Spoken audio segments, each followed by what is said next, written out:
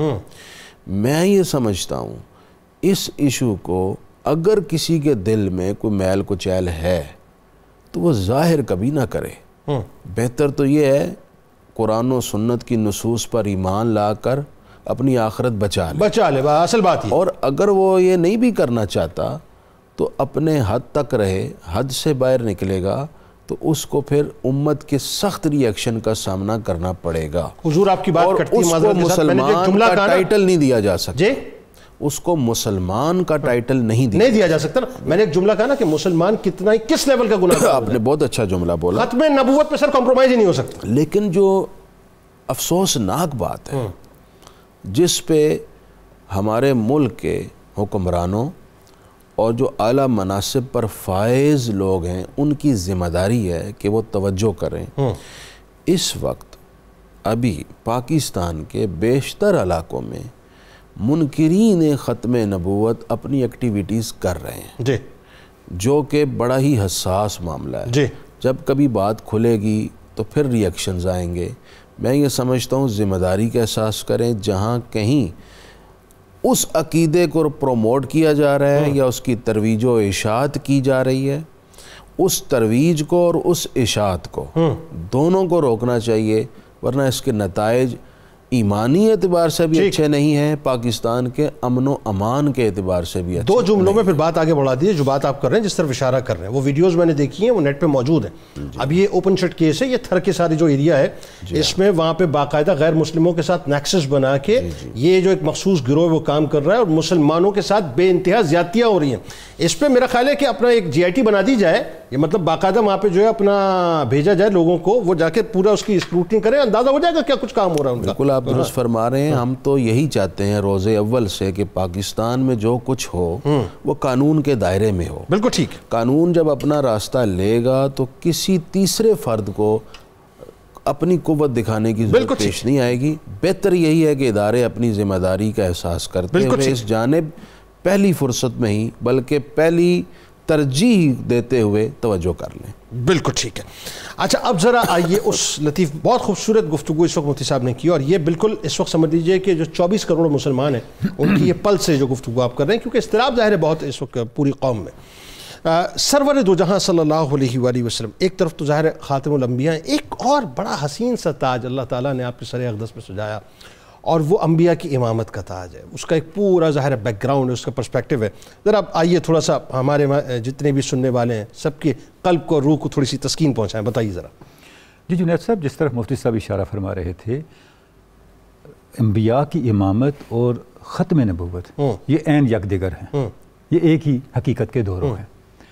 یعنی وہ نبی محترم جس پہ سلسلہ انبیاء درجہ کمال کو پہنچنا ہے وہی امام الانبیاء ہوں گے نا، اور جب وہ امام الانبیاء ہو گئے تو اس کے بعد تو مزید کسی مقتدی کی آنے کا گنجائش نہیں رہتی، چیپٹر کلوز ہو گیا۔ یعنی آپ صلی اللہ علیہ وسلم کا خاتم النبیین ہونا، اس کا ایک آرگومنٹ یہ بھی ہے کہ آپ نے تمام انبیاء کی امامت فرمائی۔ اللہ اکبر۔ جب آپ نے تمام انبیاء کی امامت فرمائی تو اس کے بعد کوئی بعد میں لیٹ آ جائے کہ میں بھی اس کیٹیگری میں شامل ہوں، تو مجھے بتائیں اس کا کیا جواز نظر آتا ہے؟ نہیں وہ بعد میں جو لے اسے ٹھنڈے مارے جائیں، اور کچھ نہیں ہے۔ اسی بات جناب یہ ہے کہ ختم نبوت کا معاملہ جیسی خدا نہ خواستہ ختم نبوت کا انکار صرف کفر تو ہے ہی، اس امت کی موت ہے۔ سر ایسا ہی ہے، عمارت زمین بوس ہو جائے گی۔ یہ اسلامی تہذیب، مسلم کمیونٹی جس سٹرکچر پہ کھڑی ہے اس کا نام ہے ختم نبوت۔ ڈاکٹر صاحب مجھے بتائیے نا، 1250 شہادتیں کیوں اختیار کی پھر؟ ایسے پوری تاریخ ہمارے سامنے، صرف پاکستان کو دیکھیں، ابھی آئین پاکستان کا ذکر ہوا، جو اسپرچل فادر ہیں پاکستان کی، اقبال، وہ کیا کہتے ہیں؟ وہ کہتے ہیں لا نبی آبادی ذی احسان خدا است، اللہ پردہ ناموس دین مصطفیٰ است۔ اللہ اکبر۔ یہ اللہ کا احسان ہے کہ ہمیں ان کا امتی بنایا جنہوں نے فرمایا میرے بعد کوئی نبی نہیں۔ اللہ اکبر۔ اور یہ کہنا یہی ناموس دین مصطفیٰ ہے۔ پس خدا برما شریعت ختم کرد، بر رسول ما رسالت ختم کرد، رونق از ما محفل ایام را، او رسول را خاتم وما اقوام را۔ اللہ، حضور خاتم النبیین ہیں اور ہم خاتم الامم ہیں۔ ہمارے بعد کسی امت نے نہیں آنا۔ اللہ، ہمارے بعد کوئی امت ہونا کلیم کرے گا تو جھوٹ ہے۔ اچھا ڈاکٹر صاحب ایک منظر نامہ معراج کا۔ اچھا اب اس پہ آگے آتے ہیں۔ اب یہ جو ختم نبوت کا ایک بدرجہ کمال اظہار واقعہ معراج میں ہوتا ہے، وہ بتائیے ذرا، آغاز کہاں سے ہوتا ہے؟ یعنی یہ جو واقعہ معراج ہے یہ ختم نبوت کو آگمنٹ کیسے کرتا ہے؟ جیسے ہی سفر شروع ہوتا ہے، مسجد اقصیٰ کے اندر تمام انبیاء کی آپ امامت فرماتے ہیں، تمام انبیاء وہاں آپ کی اقتداء میں موجود ہیں۔ یہاں سے سفر شروع ہوا، گویا جو سلسلہ انبیاء اللہ رب العزت نے حضرت آدم علیہ السلام سے قائم فرمایا تھا اس کو درجہ کمال مل گیا آپ صلی اللہ علیہ وسلم کی آمد کے ساتھ۔ سبحان۔ اور تمام انبیاء نے، جس طرف بشارت صاحب نے اشارہ کیا، میثاق میں جو جو وعدے کیے تھے ان وعدوں کی عملی تصدیق اپنے عمل سے اس عالم کے اندر واقعہ معراج میں فراہم فرما رہے ہیں۔ سبحان اللہ، سبحان، کہ جو ہم نے میثاق کیا تھا اس میثاق کی تائید میں ہم حضور کی ابتدا میں کھڑے ہیں۔ سبحان اللہ۔ آگے جو معراج کا سفر جو نیا سفر شروع ہوتا ہے، اب پوری کائنات پہ حضور کی نبوت کو اسٹیبلش کیا جا رہا ہے۔ اللہ اکبر۔ یعنی معراج کیا ہے؟ اللہ دیکھیں، ایک تو حضور کی خاتمیت ہے انسان کے اخلاقی ارتقاء کے لحاظ سے، انک علی اعلی خلق عظیم، ٹھیک، کہ حضور جس اعلیٰ درجے اخلاق پہ چلے گئے، جو معراج دے دی اس سے آگے اب انسانیت نہیں جا سکتی۔ اللہ، آپ نے نظام کو اسٹیبلش کر دیا، اب اس سے بہتر نظام انسانیت کو کوئی نہیں ملے گا۔ آپ نے ایک تہذیب کو تخلیق کر دیا، اس سے بڑی تہذیب اس کے بعد پیدا نہیں ہوئی۔ اسلامی تہذیب کے بعد اس سے بڑی کوئی تہذیب پیدا نہیں ہوئی. اللہ آپ نے پورے کائنات کو وزٹ کیا معراج کے اندر, گویا کائنات کے ذرے ذرے پر ختم نبوت کی روشنی پہنچا دی آپ نے. اللہ اللہ اللہ. تو یہ جو آپ صلی اللہ علیہ وسلم کی شان ہے, آپ آگے چلیں, یہ صرف اس دنیا تک نہیں ہے, عالم بالا تک نہیں ہے, عالم بعد الطبی اور ماورائیت تک نہیں ہے, یہ سفر آخرت تک چلتا ہے. میدان محشر ہے, ایک عجیب منظر ہے, ہر ایک کو اپنی مغفرت کی فکر ہے, اپنی نفسی گالوں, اور ہر امت اپنے نبی کی طرف جا رہی ہے, اور ہر نبی ایک ہی بات کرے, اذهبوا الی غیری, اذهبوا الی غیری, کسی اور کے پاس جاؤ, میرے پاس نہ ہو. ہر ایک کو اپنا کوئی نہ کوئی معاملہ یاد آ رہا ہے, حتیٰ کہ سب حضور کے پاس آتے ہیں, فرماتے ہیں انا لہذا, اللہ میں اسی کے لیے. آپ سجدے میں تشریف لے جاتے ہیں, جب سجدے میں جاتے ہیں بارگاہ رب العزت سے حکم ہوتا ہے, ارفع راسک سل تسمع وتعطی, ہے میرے رسول آپ سجدے میں سر اٹھاؤ, آپ سوال کرو, آپ کو عطا کیا جائے گا. اللہ حضور سر انور اٹھاتے ہیں اور شفاعت کی دعا فرماتے ہیں, اور وہاں اللہ رب العزت آپ کو مقام محمود پہ فائز فرماتے ہیں. گویا یہ جو امامت ہے انبیاء کی, بلکہ یہ کہنے دے پوری انسانیت کی امامت, یہ کہاں تک پہنچتی ہے؟ یہ اس کا آغاز نور محمدی سے ہوا, سبحان اللہ, اس کا ظہور حضور کی ولادت پہ ہوا, سبحان اللہ, اس کا نفاذ واقعہ معراج میں ہوا, اللہ, اور اس کی انتہا مقام محمود اللہ اکبر. یعنی اس کا مطلب یہ ہوا کہ سرکار مدینہ صلی اللہ علیہ وآلہ وسلم کا نور خلق کے اعتبار سے اول ہوا, ٹھیک, نبوت کے اعتبار سے آخر ہوا, اور پھر اللہ تبارک و تعالیٰ نے امامت کا تاج جو ہے امامت کے اعتبار سے کائناتی اور ابدی ہوا. سبحان اللہ, جس میں دنیا بھی شامل ہے, آخرت بھی شامل ہے, عالم مادیت بھی شامل ہے, عالم روحانیت بھی شامل ہے, عالم اسفل بھی شامل ہے, عالم اعلیٰ اور بالا بھی شامل ہے, عالم ملکوت بھی ہے, جبروت بھی ہے, عالم بشریت بھی ہے, سب عوالم اس میں شامل ہیں. جہاں تک کوئی تصور ہو سکتا ہے, علامہ نے کہا تھا ہر کجا ہنگامہ عالم بود, رحمت للعالمین ہم بود. جہاں تک انسانی عقل و فکر پہنچتی ہے, حضور کی شان رحمت للعالمیت کے جھنڈے وہاں تک گڑے ہوئے ہیں. اللہ, آپ کا سرچشمہ فیضان رحمت للعالمیت کا وہاں تک جاری و ساری ہے, چاہے وہ دنیا ہے یا آخرت, وہاں تک آپ کو حضور کی حکمرانی نظر آتی ہے. سبحان اللہ. تو یہ جو شان ہے, اور آگے چل کے دیکھیں جو آرگومنٹ آپ چھوڑ کے گئے ہیں, قرآن مجید چھوڑ کے گئے ہیں, جو یہ تہذیب چھوڑ کے گئے ہیں, اس سے بڑھ کے اب کوئی آرگومنٹ انسانیت کے پاس نہ آنا ہے, نہ اس کی کوئی توقع کی جا سکتی. اللہ اکبر. آخر میں اب چونکہ ظاہر ہے ذکر ڈاکٹر صاحب نے کر ہی دیا, تو یہ ذکر اگر نہ ہو تو پھر لطف نہیں آئے گا, کیونکہ امامت کا تاج آپ کے سر اقدس پہ سجا, تو وہ جو ہے نا کہ کیا فقط اتنی غرض ہے انعقاد بزم محشر سے, ہے نا, جی جی, کہ ان کی شان محبوبی دکھائی جانے والی ہے نا. تو اب بات یہ ہے کہ یہ جو ان کی شان محبوبی دکھائی جانے والی ہے, وہ ذرا بتائیے کہ آپ امام بھی ہوں گے, آپ خطیب بھی ہوں گے, آپ شفیع بھی ہوں گے, آپ ہی پہ فخر ہوگا, اور تمام انبیاء یہ مطلب فرمائیں گے کہ آج ہم اس قابل نہیں ہیں, جاؤ جا کر محمد مصطفیٰ صلی اللہ علیہ وآلہ وسلم کی بارگاہ میں جاؤ. اسی منظر سے ذرا کیری آن کریں, اور یوم حشر جو آپ کی امامت ہے بتائیے ذرا. جنید بھائی, اللہ رب العزت نے جس طرح اپنے حبیب صلی اللہ علیہ وآلہ وسلم کو ہر عالم میں امامت عطا فرمائی, اس طرح عالم حشر کے اندر بھی امامت کا تاج نبی علیہ السلام کے سر انور پر ہوگا. حمد کا جھنڈا آپ کے ہاتھ میں ہوگا, آدم علیہ السلام سے لے کر عیسیٰ علیہ السلام تک تمام انبیاء آپ کے جھنڈے کے نیچے ہوں گے, تمام رسولوں کی قیادت آپ فرمائیں گے, ساقی کوثر آپ ہوں گے, سب سے پہلے شفاعت آپ کریں گے, سب سے پہلے شفاعت آپ کی قبول کی جائے گی, اور دخول جنت کا افتتاح بھی نبی علیہ السلام کی ذات گرامی سے ہوگا. ڈاکٹر صاحب نے جس حدیث شفاعت کی طرف اشارہ کیا وہاں بڑا ایک لطیف نقطہ سمجھنے والا ہے. دیکھیے یہ حدیث ہم سن رہے ہیں اور سناتے بھی ہیں لوگوں کو, اور بحیثیت مسلمان ہم جانتے ہیں کہ شفاعت نبی علیہ السلام نے کرنی ہے, تو پھر ہر نبی کے پاس جانے کی ضرورت کیا ہے؟ ہاں, یہ بڑی اہم بات ہے. ڈائریکٹ نبی علیہ السلام کی بارگاہ میں جائیں اور وہاں سے شفاعت سوال کریں. یہ اس کا جواب محدثین نے لکھا کہ قیامت کے دن اللہ یہ خود بات اپنے بندوں کو بلا دے گا کہ شفاعت کس نے کرنی ہے. رب چاہتا ہے کہ یہ ہر نبی کی بارگاہ میں جائیں, جواب ملے اذهبوا الى غیری, اذهبوا الى غیری, آخر میں میرے حبیب کی بارگاہ میں آئے, میدان حشر میں عظمت مصطفیٰ کا یہ نقطہ کھلے کہ جو شان اور مناسب اور جو مقام کسی کو نہیں ملا وہ صرف اپنے حبیب کو عطا فرمایا ہے. یعنی اس کا مطلب یہ ہوا کہ سرکار علیہ السلام کی شان کو بنیادی طور پر, بالکل بالکل, میں ابھی یہ سوال میں آپ سے کرنے والا تھا کہ اس وقت ہم احادیث پاک جو سنا رہے ہیں, یہ حدیث مبارکہ جو ہے ہم تواتر سے سناتے رہتے ہیں, تواتر سے لوگ سنتے رہیں گے مسلمان, اور محشر کے روز صاحب جب یہ حدیث پاک پتہ ہے تو ڈائریکٹلی سرکار کی بارگاہ میں کیوں نہ جائیں ہم, تو بات وہ بھلا دیا جائے گا. جی بالکل ایسا ہی ہے, وہ اسی لیے ہے کہ وہ نبی علیہ السلام کی وہ شان دکھائی جائے گی